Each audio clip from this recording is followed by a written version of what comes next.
Hello everyone, hope you're doing great. So our today's topic is going to be on daily current affairs which is related to the 14th of December 2024. Okay, and 14th of December को जितने भी हमारे important events हुए हैं यहाँ पे आप देख सकते हैं, ये सारे ही हम डिस्कस करेंगे with the help of questions and answers. And ये जितने भी इवेंट्स हैं ये बहुत ही ज़्यादा इंपॉर्टेंट होने वाले हैं आपके एग्जाम पर्सपेक्टिव से भी। Okay, so without any further ado let's start with the topic. So first question is when is the international day of neutrality observe. तो यहाँ पे आप देख सकते हैं, तो इंटरनेशनल डे ऑफ न्यूट्रलिटी को ऑब्जर्व किया जाता है 12th ऑफ दिसंबर। ओके, यहाँ पे हम डिटेल में जान लेते हैं। तो ये जो डे है ये ऑब्जर्व किया जाता है 12th ऑफ दिसंबर, जो कि प्रमोट करता है neutrality in inter governmental relation and support global piece and security. Neutrality मतलब आपको सबको पता ही होगा। तो यहाँ पे आप देख सकते हैं neutrality which simply means a country abstains from participating in wars and maintains impartial emphasizing dialogue over conflict। तो इसके अंदर क्या होता है, न्यूट्रलिटी सिंपली मीन्स हमारी जितनी भी कंट्रीज हैं इसमें बिलीव किया जाता है हम वॉर लड़ने की बजाय उसको पीसफुली कैसे शांत किया जाए with the help of dialogues. Okay, तो ये चीज़ों में बिलीव किया जाता है हमारे डिफरेंट कंट्रीज से रिलेटेड अगर कोई भी चीज़ें होती हैं। ओके, तो रिसेंटली अभी कौन फेमस कंट्री है न्यूट्रलिटी में बिलीव रखती है? ओके, तो our correct answer is Switzerland. Switzerland is renowned for its neutrality and ये अवॉइड करती है डिस्ट्रक्शन को in both world wars. And इस कंट्री ने ड्यूरिंग बोथ वर्ल्ड वॉर्स इन्होंने डिस्ट्रक्शन को टोटली अवॉइड किया था। इन्होंने कोई पार्टिसिपेशन नहीं किया था वॉर्स में, ये सीधा पीस में बिलीव रखती हैं। Okay, and India's neutrality was evident during the cold war. And हमारी अगर इंडिया की बात की जाए उसकी न्यूट्रलिटी की, तो हम देख ही सकते हैं कोल्ड वॉर के टाइम में कैसे हमने फ्रेंडली रिलेशनशिप निभाए with both the US and Russia without aligning with either. Okay, तो ये चीज़ भी याद रख सकते हैं आप। And United nation general assembly ने डिक्लेयर किया था इस डे को 2017 में। 2017 से ही इस डे को सेलिब्रेट किया जा रहा है, international day of neutrality on 12th of December. Okay, and ये जो है यूनाइटेड नेशन यूज़ करती है preventive diplomacy, mediation and peace making to resolve and prevent conflicts globally. तो ओके, ये आपको समझ में आया होगा डीप में कि न्यूट्रलिटी का सिंपली मीन्स क्या होता है। इसके अंडर बेसिकली जो कंट्रीज़ हैं अवॉइड करती हैं वॉर्स को, एंड वो इसमें बिलीव रखती हैं कि हम अपनी जितनी भी फाइट्स हैं वो कैसे फेयरली रिजॉल्व की जाए with the help of dialogues. Okay, तो ये चीज़ आप याद रखिएगा। Now next question is, what is the name of chatbot launched by the Prime Minister to assist devotees during the Mahakumbh Mela 2025? तो recently अभी ये जो महाकुंभ मेला कंडक्ट कराया जाने वाला है जनवरी 2025 में, तो उसमें अभी प्राइम मिनिस्टर जी ने एक असिस्टेंस प्रोवाइड किया है डिवोटीज़ को। तो वो एक चैटबॉट से रिलेटेड है, तो वो क्या नेम रहेगा उसका? कुंभ सहायक। ओके, तो यहाँ पे आप डिटेल में देख लेते हैं आखिर ये कुंभ सहायक है क्या। तो ये जो है ये रिसेंटली अभी हमने देखा प्राइम मिनिस्टर के द्वारा ये लॉन्च किया गया था under the Mahakumbh Mela 2025, and जो कि होने वाला है in Prayagraj from January 13 to February 26, 2025। Okay, and ये जो चैटबॉट है ये ब्लेंड करेगा हमारे कल्चर एंड टेक्नोलॉजी को, जो कि एनहांस करेगा डिवोटीज के एक्सपीरियंस को। एंड इसके अंडर ऑफर किया जाएगा, चैटबॉट के अंडर ये ऑफर करेगा text and voice interaction for a smooth and engaging experience. Okay, तो इसके अंडर जितने भी डिवोटीज रहेंगे अगर उनको किसी भी चीज़ से समस्या है या उनको कोई भी जानकारी चाहिए तो वो इस चैटबॉट के जरिए ये जानकारी प्रोवाइड कर सकते हैं विद द हेल्प ऑफ कुंभ सहायक। ओके, एंड ये जो है इसका एम रहेगा ये गाइडेंस प्रोवाइड करेगा एंड अपडेट करेगा मिलियंस ऑफ अटेंडीज को ड्यूरिंग द मेगा इवेंट, कि कहाँ कौन सी चीज़ें हो रही हैं, कौन कौन सा इवेंट कराया जा रहा है। तो ये सारी चीज़ें प्रोवाइड की जाएंगी इस चैटबॉट के अंदर, जो कि लॉन्च किया गया है हमारे पीएम मोदी के द्वारा, हुज नेम इज कुंभ सहायक। ये चीज़ आप याद रखिएगा। Now next question is, which organization is manufacturing the Sukhoi 30 MKI fighter aircraft for the Indian Air Force? तो ये Sukhoi 30 MKI फाइटर एयरक्राफ्ट है जो कि हमारे इंडियन एयरफोर्स के लिए, तो इसको किस ऑर्गेनाइजेशन ने मैन्युफैक्चर किया है? So correct answer is Hindustan Aeronautics Limited which is abbreviated as HAL. Okay, HAL। And यहाँ पे आप देख सकते हैं इसको मैन्युफैक्चर किया गया है HAL के द्वारा। एंड ये रिसेंटली अभी न्यूज़ में इसीलिए है ऑन December 12, 2024 हमारी जो डिफेंस मिनिस्ट्री है उन्होंने साइन किया है एक कॉन्ट्रैक्ट को, जो कि ₹13,500 करोड़ का है with HAL for the procurement of 12 Sukhoi 30 MKI aircraft. Okay, तो ये हमारी मिनिस्ट्री के द्वारा साइन किया गया है कि हमें ये प्रोवाइड करेगी 12 Sukhoi एयरक्राफ्ट। ओके, तो ये चीज़ आप देख सकते हैं। एंड इसके अंडर ये जो मैन्युफैक्चरिंग की जा रही है वो हिंदुस्तान एरोनॉटिक लिमिटेड के द्वारा की जा रही है। एंड ये चीज़ आप याद रखिएगा।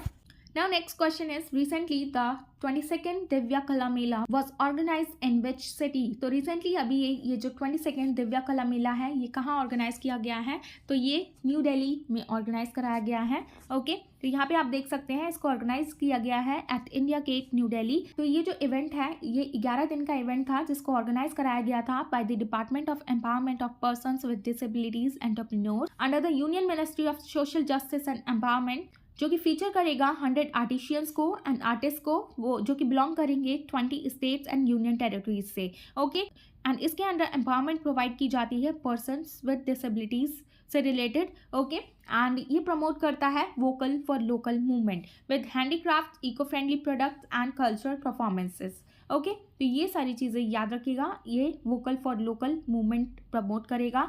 एंड ये जो इवेंट है ये बेसिकली हेल्प करेगा जो डिसेबल पीपल होते हैं, दिव्यांगजन जो लोग होते हैं, तो बेसिकली उन लोगों को इकोनॉमिकली इंडिपेंडेंट किया जाएगा एंड उनको एक प्लेस प्रोवाइड की जाएगी इंडिया की प्रोग्रेस के लिए। ओके, तो ये जो है ये department of empowerment of person with disabilities के अंडर आएगा under the union ministry of social justice and empowerment. Okay, इस पर टोटल 100 आर्टिशियंस रहेंगी जो कि रिलेटेड है दिव्यांगजन लोगों से। ओके, एंड इसको कंडक्ट कराया जा रहा है at India Gate New Delhi में। 22nd दिव्या कला मेला है ये। Okay, so just remember all these points.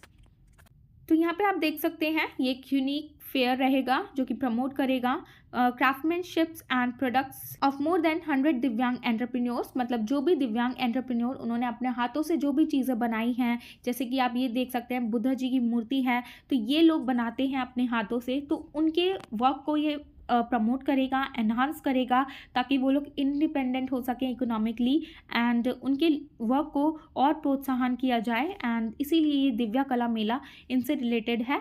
12 से लेकर 22 दिसंबर तक सेलिब्रेट किया जाएगा। ओके, एंड यहाँ पे आप इसकी हाईलाइट देख सकते हैं क्या क्या चीज़ें होंगी इसके अंडर। ओके, डिलीशियस कुजीन्स भी होंगे, ट्रेडिशनल कल्चरल प्रोग्राम्स भी होंगे एंड स्वदेशी प्रोडक्ट्स भी होंगे। तो ये सारी चीज़ें इनके द्वारा ये प्रमोट की जाएगी। Okay, now next question is which organization has recently develop the Indian light tank.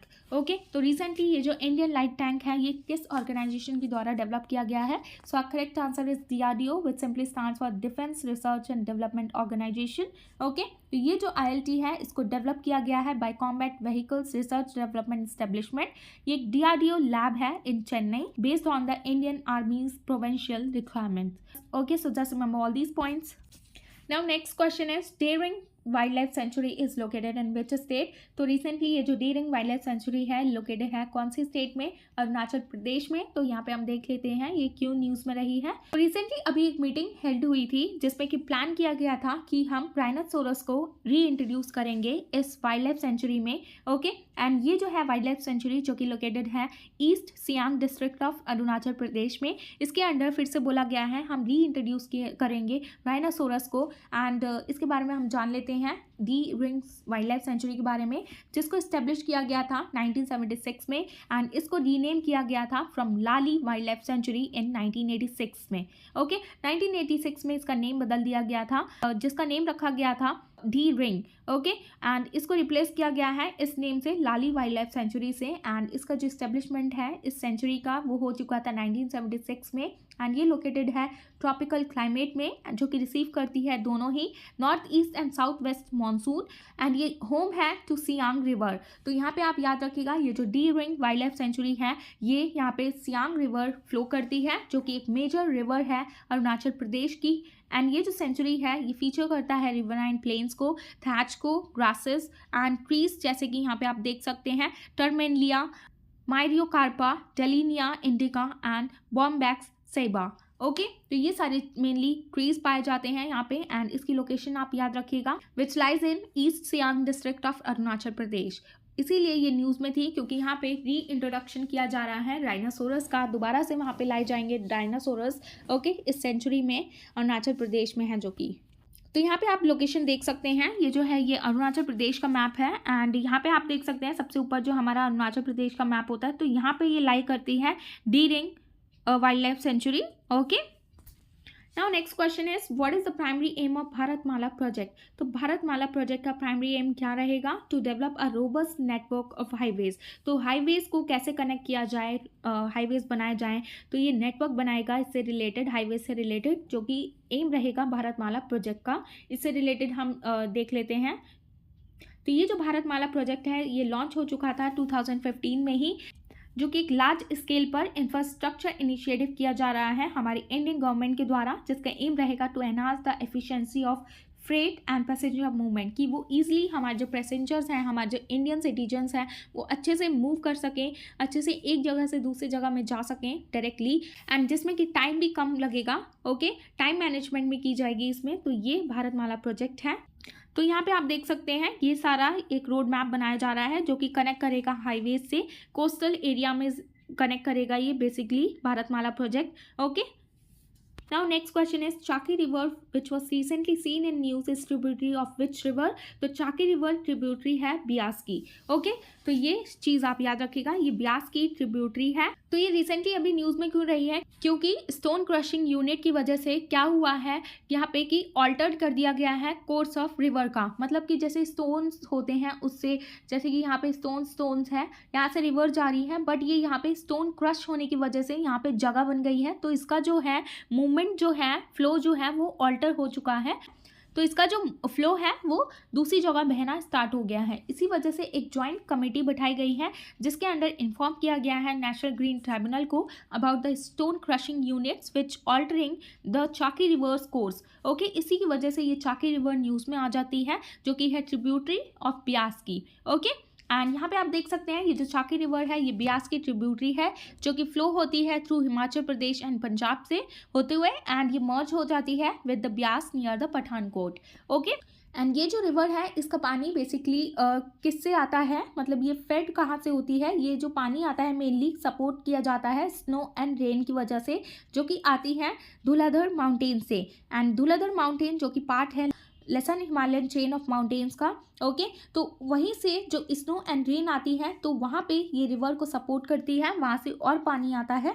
Okay, and because of unregulated sand mining is damaging the river bed and banks. Okay, ये जो अनरेगुलेटेड सैंड माइनिंग हो रही है इसकी वजह से ये affect कर रही है इस रिवर को।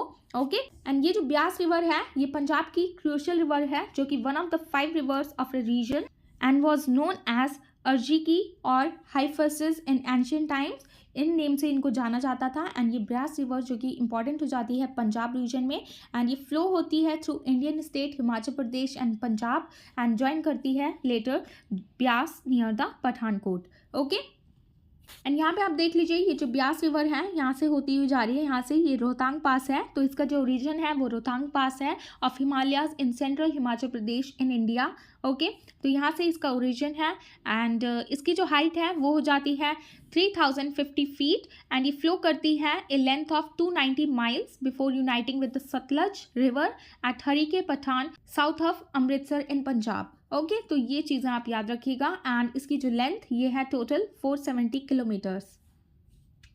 एंड यहाँ पे हम देख लेते हैं इसकी ओरिजिन के बारे में। ब्यास रिवर, ये जो रिवर है ये ओरिजिनेट होती है रोहतांग पास से, जो कि हिमाचल प्रदेश में पड़ता है, and at a height of 13,050 feet, and ये फ्लो करती है 290 miles which is 470 kilometres. Okay, and finally ये जो रिवर है ये ड्रेन हो जाती है, गिर जाती है कहाँ पर, अरेबियन सी में। ठीक है, जैसे कि यहाँ से ये रोहतांग पास है, यहाँ से होते हुए ये सीधा अरेबियन सी में गिर जाती है। एंड इसकी जो मेजर ट्रिब्यूटरीज है ब्यास की वो है Wainganga, Luni and Uhl.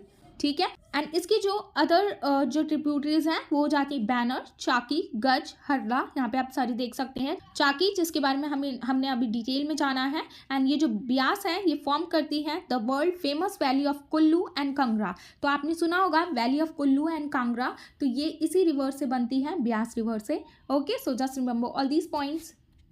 So this is the end of a topic, and I hope you found this video informative, and if you found this video informative please give it a thumbs up, and for more informative videos please like, share and subscribe to my channel which is Shivi's Education. And thanks for watching. Bye bye, take care, I'll see you in the next one.